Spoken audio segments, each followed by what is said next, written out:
Coucou tout le monde, j'espère que vous allez bien et que votre rentrée s'est très bien passée. La semaine dernière, je vous ai partagé mes objectifs de 2024 et c'est vrai que commencer une nouvelle année, c'est souvent synonyme de se fixer de nouveaux objectifs, d'avoir de bonnes résolutions. Mais la plupart du temps, on va complètement se démotiver et tout abandonner dès les premiers mois, voire dès les premières semaines. Donc aujourd'hui, je vais vous partager 5 conseils pour tenir tout au long de l'année et aller chercher vos objectifs. Avant toute chose, il faut se fixer des objectifs qui sont clairs parce que si ils sont vagues, le chemin pour y parvenir le sera aussi. Je trouve également que c'est important d'écrire ces objectifs ou de les voir un petit peu tous les jours parce que ça nous permet de les clarifier, d'avoir une vision beaucoup plus précise et beaucoup plus claire de ce que l'on veut obtenir. Donc si c'est plus clair, ce sera beaucoup plus simple derrière de se mettre en action. Donc ça permet vraiment de les ancrer en nous et de pas se dire tiens j'ai envie d'atteindre cet objectif et puis si je ne l'ai pas, c'est pas une catastrophe en soi. Et d'un autre côté, quand on a des petits moments difficiles, ça nous permet aussi de nous rappeler de ce que l'on veut obtenir cette année. Moi personnellement, j'ai décidé de faire un vision board parce que des images vont beaucoup plus me parler que des petites phrases écrites, mais libre à vous de choisir votre façon de faire. Et j'ai décidé de le faire sur mon ordinateur parce que c'est mon outil quotidien, donc je vais vraiment le voir tous les jours. Et j'ai également décidé de le faire dans mon agenda. J'avais pas envie de le mettre également sur mon téléphone parce que je me suis dit que ça allait faire beaucoup trop. Donc j'ai décidé en fait sur mon écran de veille de mettre une petite phrase inspirante pour me motiver tous les jours. Le premier conseil que je peux vous donner, ça va être de choisir ses habitudes et de vraiment les rendre. Je crois pas que ce soit français ça. On va recommencer. Du coup, le premier conseil que je peux vous donner, ça va être de choisir ses habitudes et de les rendre agréables parce que la sélection des habitudes, c'est vraiment une étape qui est cruciale. Sans habitudes adaptées, on ne peut pas atteindre les objectifs correspondants et ce qui fait qu'on échoue sur nos bonnes résolutions et le fait que les habitudes que l'on met en place ne vont pas soutenir correctement nos objectifs. Par exemple, quelqu'un qui a envie de perdre du poids, il va, imaginons, plus se focaliser sur le sport et oublier la nutrition. Alors que pour atteindre un objectif, il faut coupler les deux. C'est pour ça qu'il faut bien déterminer ses objectifs avec tous les chemins pour y parvenir et toutes les actions à mettre en place. Quand je dis déterminer ses objectifs, ça passe aussi par avoir une bonne raison de le faire, c'est-à-dire pourquoi tu veux obtenir cet objectif et pourquoi tu vas faire toutes ces actions pour l'atteindre. Il faut avoir une raison et une motivation profonde derrière un objectif, comme ça c'est plus simple d'établir les habitudes qui sont en lien. Le deuxième conseil que je vais vous donner, c'est la patience est la clé du succès. Pour atteindre ces objectifs, on fait un marathon et non un sprint.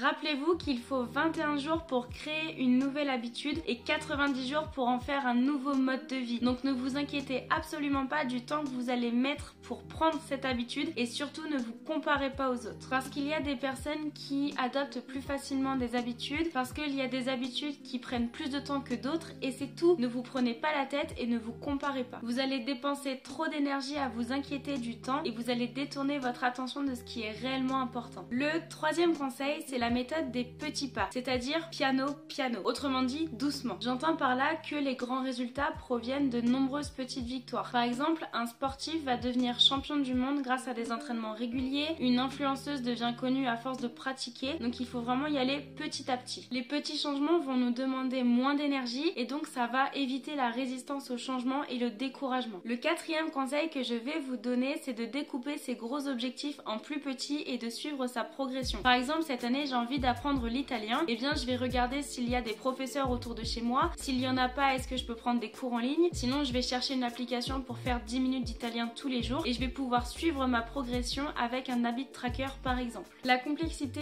ou la durée nécessaire pour un gros objectif peut faire peur et c'est pour ça qu'on abandonne plus facilement. Donc découper ses objectifs, ça nous donne un sentiment d'accomplissement à chaque étape que l'on réussit. En fait, on va avoir une impression de progresser plus vite et donc on va rentrer dans un cercle qui est vertueux. Suivre ses progrès permet d'être plus proactif, c'est-à-dire d'être moins soumis aux regards, aux critiques ou aux réactions du monde extérieur parce qu'on est concentré sur ce que l'on fait et on voit qu'on progresse tous les jours. Le dernier petit conseil, c'est de célébrer ses efforts et ses réussites. Pourquoi? Parce que nos émotions forment nos habitudes et qu'il ne faut jamais attendre l'objectif final pour se féliciter. Chaque étape est essentielle pour atteindre un objectif, donc il faut célébrer même les petites victoires. Quand on se félicite, on va ressentir une émotion qui est positive et donc on a plus de chances de maintenir nos habitudes et nos efforts sur le long terme. Se récompenser, ça veut dire associer la réalisation d'un objectif avec des expériences positives. Donc par exemple, ça peut être faire un week-end avec son chéri, s'offrir un cadeau, faire une soirée chill, bref, quelque chose de positif qui vous fait du bien. Dans tous les cas, pour atteindre un objectif, il faut passer à l'action.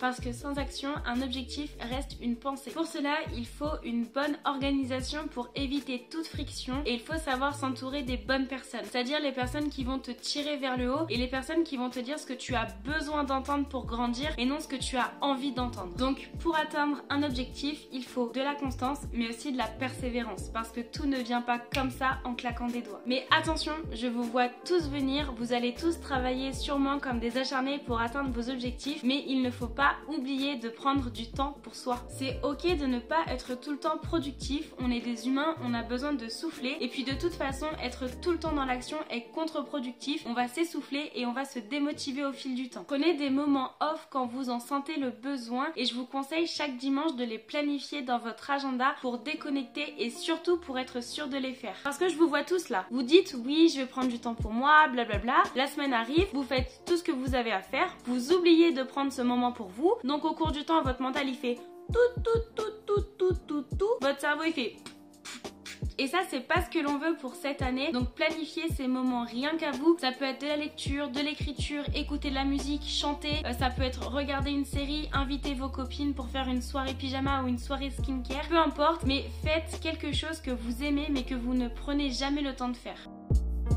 Voilà, ma petite vidéo est terminée, j'espère qu'elle vous a plu et que maintenant vous savez quoi faire pour tenir vos bonnes résolutions toute l'année et atteindre vos objectifs. Comme d'habitude, n'oubliez pas de vous abonner pour me soutenir et de cliquer sur la petite cloche pour ne pas rater les prochaines vidéos et surtout de laisser un petit commentaire pour avoir vos avis sur cette vidéo mais également les conseils que vous avez pour atteindre vos objectifs parce que le but c'est de s'enrichir tous ensemble. J'allais oublier mais maintenant il y aura une vidéo toutes les 2 semaines pour me concentrer sur mes études et pour éviter d'avoir une charge mentale trop importante et surtout de stresser. Et nos rendez-vous seront le dimanche matin à 10h30. Voilà, je vous fais plein de gros bisous, prenez soin de vous, croyez en vous et on se dit à la prochaine. Bye!